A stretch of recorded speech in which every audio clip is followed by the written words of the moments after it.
This is Creepy, a podcast dedicated to sharing the most famous, chilling, and disturbing creepypastas and urban legends in the world.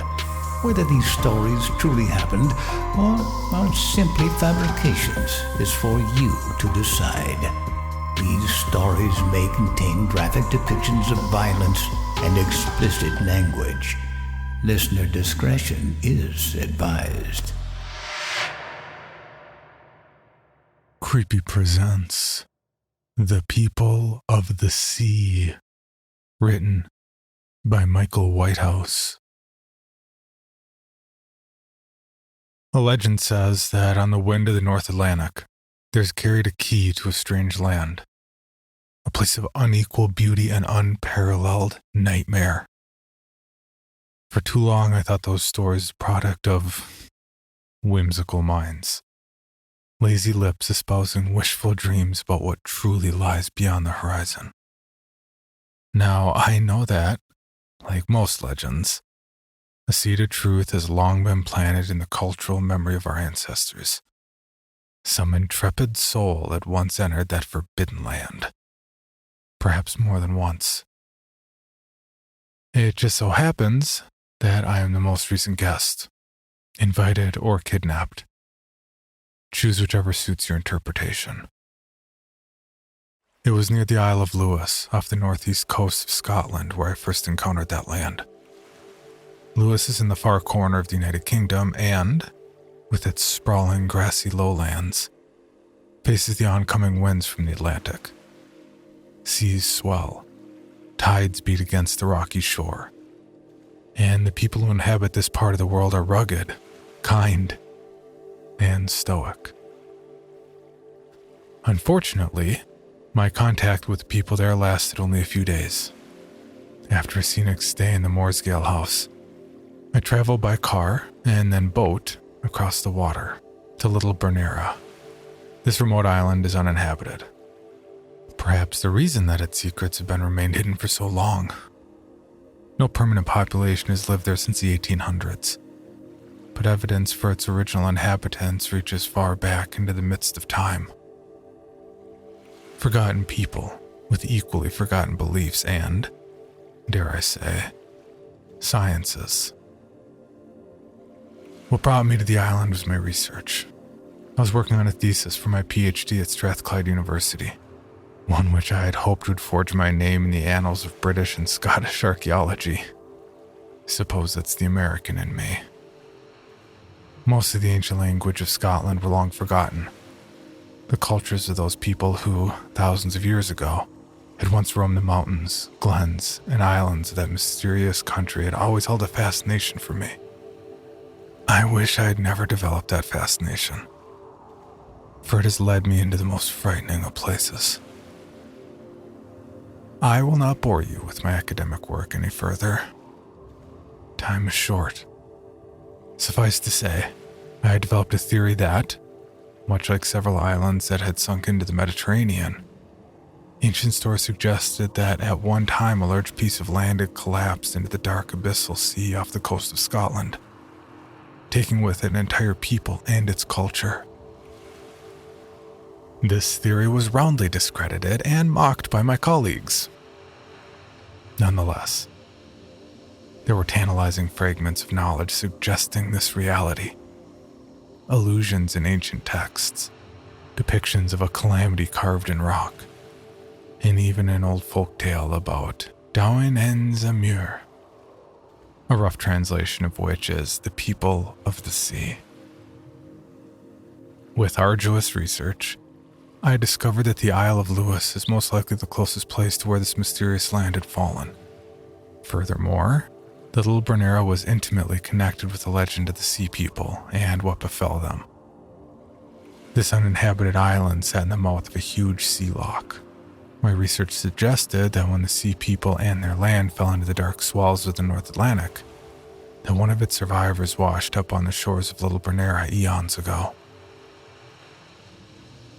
I am proficient in sailing, and hired a small fishing boat for 3 days, all that my research budget would allow me.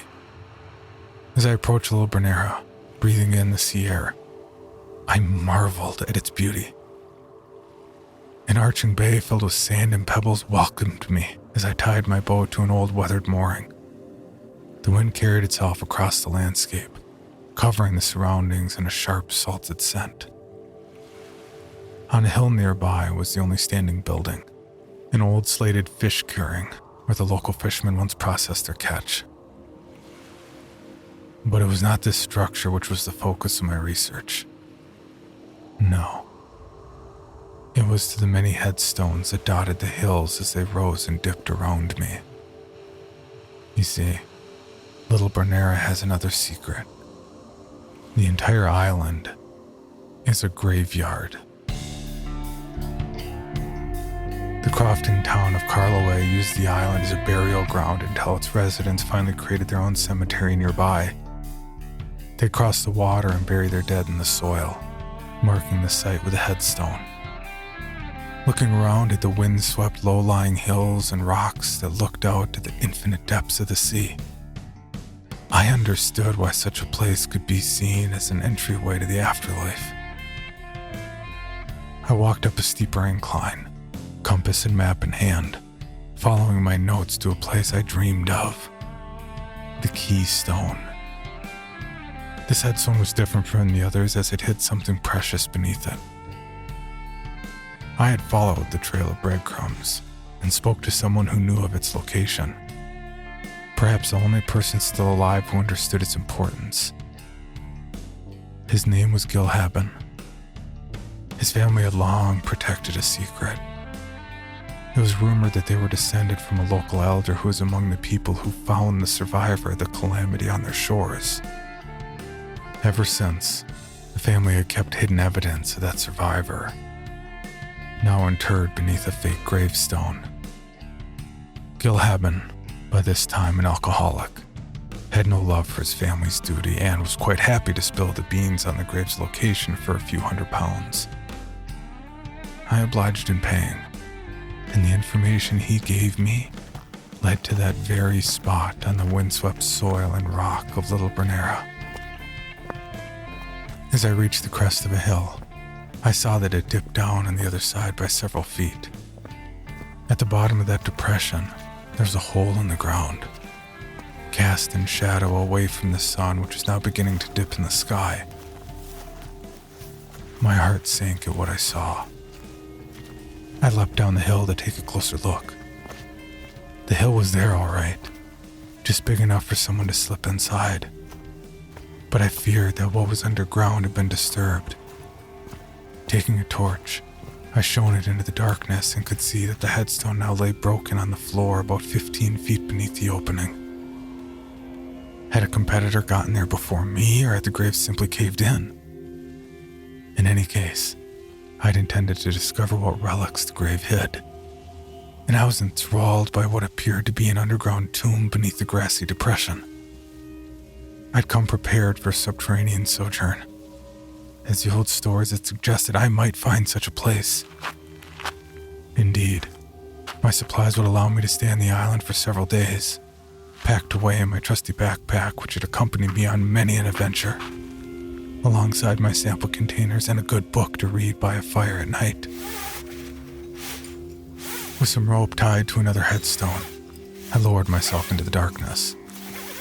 As I descended from the world above, the air changed immediately. No longer was there a sharp, fresh smell from the sea rolling over the grass and rock. This was replaced by a musty scent like rotten compost. Ancient roots weaved in and out of the soil around me as I descended. The tree which had once given birth to them long since removed from the hillside. When I reached the bottom of the hole, I could see the grave broken on the ground, though the writing was barely legible. The Haben family had placed the gravestone over the entry point over 200 years previous to market, though my research suggested that the cave beneath and what it contained was much, much older. I speculated that the gravestone had been erected because the family commitment to duty had been slowly waning. Perhaps it was left there to guide future generations of the Haben family. should they wish to return to their positions as caretakers of such secrets. The dank air was overpowering at first, and so I breathed through my mouth as much as possible to protect me from the rotting stench. Turning the light of my torch to the wall of the cavern, I saw that the roots above had given way to something else.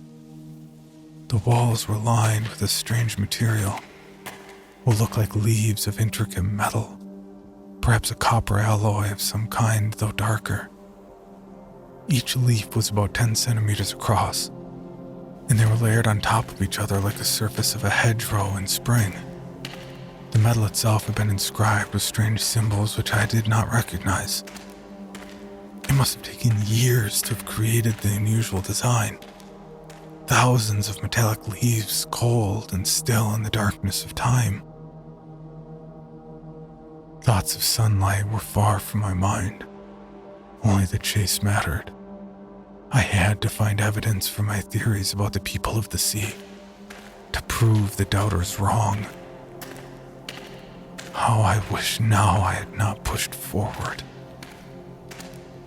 Up ahead I could see a doorway, the frame made from rock. Beyond that, there's a staircase that descended deeper into the earth. This both thrilled and frightened me, for I could feel an unexplained draft of warm air flittering through it. And in the depths somewhere, I heard something moving. The closest I can compare it to from memory is the sound of an old mill grinding wheat. As I moved down the stone staircase, the walls soon changed from the leaves of intricate metal to a smooth, dark green surface, which glistened in the dim light of my torch. It was cool to the touch, but the air was growing ever more stifling with each step. The temperature was not the only thing apparent. For the draft of it, the movement of the air current was now stronger than before. This was no mere flow of air from one room to another. Something was producing it, pushing it up through the staircase towards me. The grinding noise increased as I reached the bottom of the stairs. My nerves began to get the better of me as I looked towards another doorway. By God, there was light coming from the next room. A yellow light like that given by a candle, but not flickering. I thought it must be someone else who had happened upon the underground structure before I had. Moving forward, I cautiously asked, "Who's there?" But there was no reply. Walking through the doorway, I trembled slightly as the light suddenly vanished before I could see its source. The world dimmed in its absence, and so I moved the beam of my torch around to see where I now was. At last, I had found what I had been searching for. The fruit of my work. Though I could not explain the vanishing light, I quickly extinguished that question with awe at what I saw. In the middle of the room, there was a stone altar. Ancient pseudo-Celtic symbols intertwined beautifully across the gray stone, resembling that of a double helix. Upon the altar lay a stone sarcophagus, an ancient coffin beautifully carved out of rock, with striking geometric patterns running along its side. Running my hands along its intricately carved exterior, the rectangular sarcophagus felt warm to the touch. The flat lid had inscriptions in a language I did not recognize, but the carvings at the head of the coffin depicted a huge wave crashing over a complex and advanced city.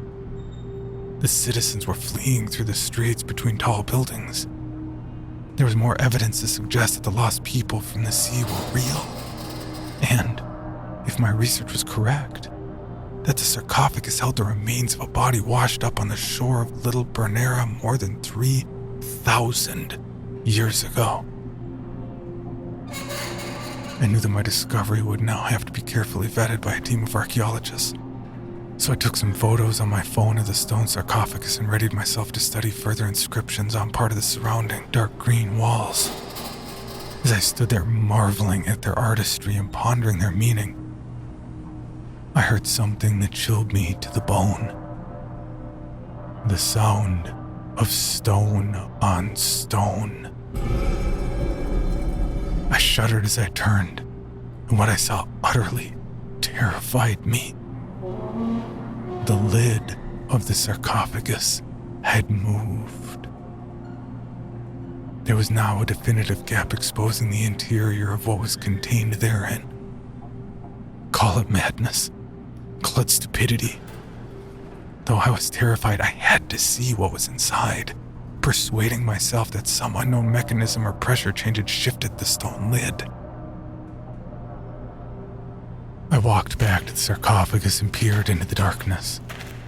I expected to see the skeletal remains of an ancient Celt, but what I saw was utterly inhuman and remarkably preserved. Its bleached white skin, if you can call it that, was pulled taut over its sharpened bones. It appeared to me that the eyes had long since rotted away, but the depth of the ocular cavity suggested that it evolved to see in low light conditions. The head was elongated slightly, and from its neck, there was something protruding. A type of limb was my best guess, one which was utterly unrecognizable to modern science. The rest of the body appeared humanoid in shape. As I peered inside, I puzzled as to how the remains could have still been largely intact. There was no apparatus that I could see, and the sarcophagus was clearly not sealed. On closer inspection, what I had initially thought were empty eye sockets, I soon realized were the product of some sort of troglodytic process, where a species, perhaps in this case a hominid one, had evolved to lose its eyes as they were a useless resource in the dark. I knew that this was quite common in cave-dwelling spiders and insects, but it had, to my knowledge, never been seen in larger animals. After all, there was very little to sustain larger animals underground. What would they eat? I speculated that the strange protrusion from the neck, which looked almost like a long, thick finger and knuckle about 2 feet long, was some sort of sensory organ. This had most probably evolved to replace the loss of sight with a new sense. The face of the thing was repulsive. The nose had receded like a skull, leaving 2 vacant holes through which to breathe, and the mouth had no teeth at all. In fact, the smoothness and roundness of the mouth made speech, at least through normal means, seem quite impossible. As I wondered how such monstrous things would have communicated with each other, I noticed that in one of the creature's hands lay a strange object. It was a metallic cube, though it appeared to be a polished metal. No reflection could be seen on its surface, as though the light from the surrounding world had no real impact upon it. And yet, I could see it clearly in the dark. Reaching inside, I stretched my arm out and touched the cube with my finger. It was almost in my grasp. As I stretched further, my hand brushed against the taut white skin of the body in the stone coffin. I gasped in horror. The skin was warm to the touch, and a wet liquid which I can only describe as sweat smeared along the back of my hand. A gasping noise sounded. Lungs which had not breathed air for an age wheezed in and out of a toothless, gaping mouth. A smell of rotten seaweed came with it, and I cried out as the thing moved, wrapping its long fingers around my throat. I pulled back with all my might, but the grip was not relinquished. It tightened, and before I knew what was happening, the pallid body pulled me through the small opening into the sarcophagus inside. Our bodies lay together as I tried in vain to scramble out of the stone coffin, but the figure with me lurched its arms upward and pulled the lid back down tightly. I was trapped inside the coffin with the naked, sweating creature. My face was buried in the emaciated cavity of the thing as it wrapped its arms around me and held me close. Then, the appendage in its neck, lit by the torch in my hand, moved around like the twitching of a spider's leg, bending at the knuckle. A cracking sound accompanied the movement. From the end of the limb, a sharp protrusion came forward. The crooked appendage struck towards me. I could barely breathe. The sweating flesh of the thing's body pushed up against my mouth, tasting and smelling of rotten fish and decay. Looking up, I watched as the appendage moved towards me. It lunged at my head, and I batted it away with a torch in my hand. Then again, and again. Finally, the creature changed tack, and the sharp protrusion then plunged deep into the back of my hand, cutting straight through and out the other side of my palm. I cried out, yet I knew no one would hear me. I was on an island in a remote part of the country, deep underground where no human had any right to be. A slurping noise came, and I finally realized why the thing had no teeth.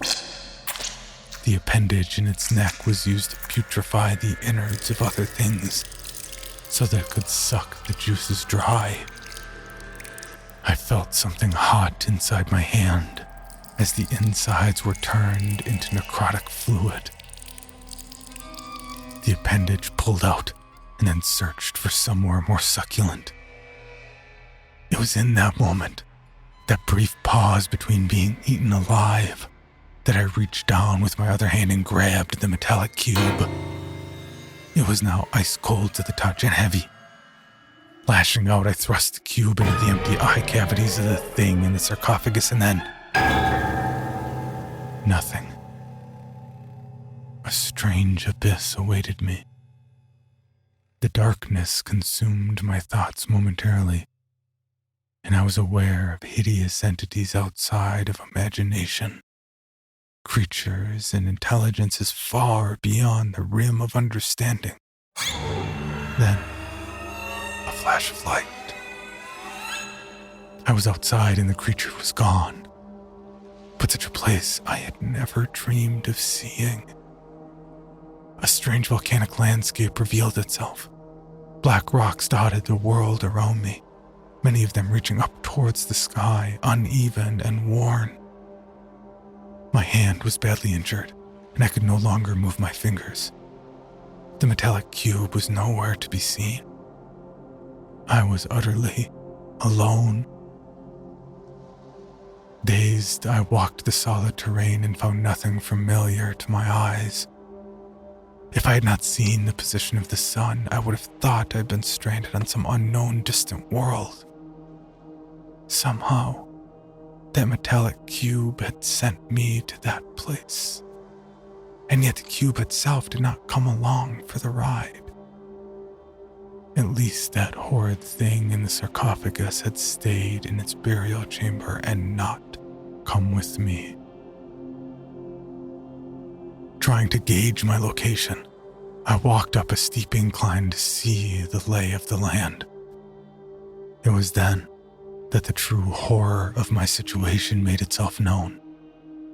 Looking down, I could see several vast openings burrowing into the ground, and deep inside what looked to be deep lakes of seawater. In the mouths of those openings, pale dots moved and writhed. I knew them now to be the creatures who had once been described by the ancients as the people of the sea. They seemed to be looking out of their subterranean submerged world, looking to the sky and waiting for the sun to set, when they could once again set foot on land. I laughed to myself. The translation was nearly right. It wasn't of the sea. It was the people in the sea. The same creatures who had been consumed by some cataclysmic event and buried in the Atlantic. One of the survivors had made it to little Bernera, where no doubt a cult grew up around it. To early people on the Isle of Lewis, the creature must have been a god or a devil. The tomb that I had entered had obviously been constructed to not only preserve the creature, but somehow sustain it. It has been 3 days since I arrived here. I now know the truth. The creatures are not gone. They are not temporal. Their land may have been once swept into the Atlantic thousands of years ago, but that eventual end was not their end. I've hypothesized that the metallic cube that sent me here allows the people of the sea to return home whenever they choose. Was the horrid thing in the sarcophagus the last of them in our time? Are there more hidden beings in caves and in the darker places of the world? I do not know, but I worry deeply for the future of humanity. For if that thing was a treacherous emissary from the depths of time, it now knows humanity is waiting. I've watched from afar these last few days, hidden behind rocky protrusions, watching as the white figures move in and out of the huge openings into the ground and water. It seems they are doing something. There's a purpose of sorts. I doubt I shall ever know the true depths of that purpose, unless they find me here and show it to me. But it appears that they are coalescing in number, like an army staging an invasion. I am nearly out of food and water. I do not think I can last much longer. I've written these notes for those in my time, and I will seal them inside one of my titanium sample containers. I've also included samples from the ground, this black, lifeless volcanic island which seems to stretch for untold miles. Out there somewhere is the coast of Scotland, as it was thousands of years ago. If only I could see those green shores once more. At night, I hear the creatures chattering among themselves, as they are much more active in the dark. Their voices are like the crumbling of rocks and the twitching of an insect's legs. Last night, one nearly found me, but I managed to slip away undetected. My strength will leave me soon. I have left details in this container for my loved ones. Please contact them and tell them what befell me. I did not just vanish. Perhaps those who do vanish from the remote places in the world are never gone, but instead find themselves stranded on this piece of hell floating in the sea. How I would hope for such an outcome, so that I may have human company. I wonder if these words will ever be found. If you are reading this, alert the military in Scotland. Pass these samples to them and tell them that on the island of Little Bernera, one of these creatures still lives, hidden underground in a sarcophagus with the means to return home at any time. And yet it did not. What was it waiting for?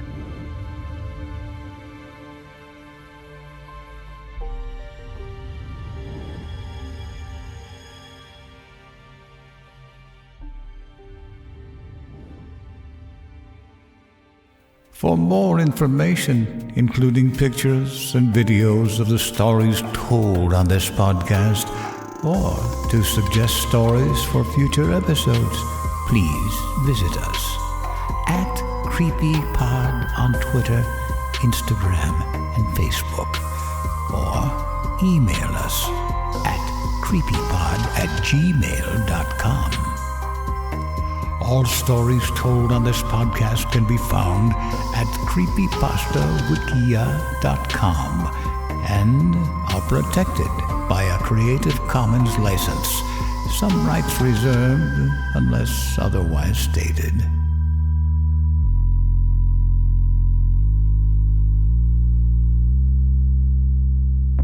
The Bloody Disgusting Podcast Network, home of horror queers, genre commentary from the LGBTQ perspective, SCP archives, The Boo Crew. Listen free wherever you stream audio and at bloodydisgusting.com/podcasts.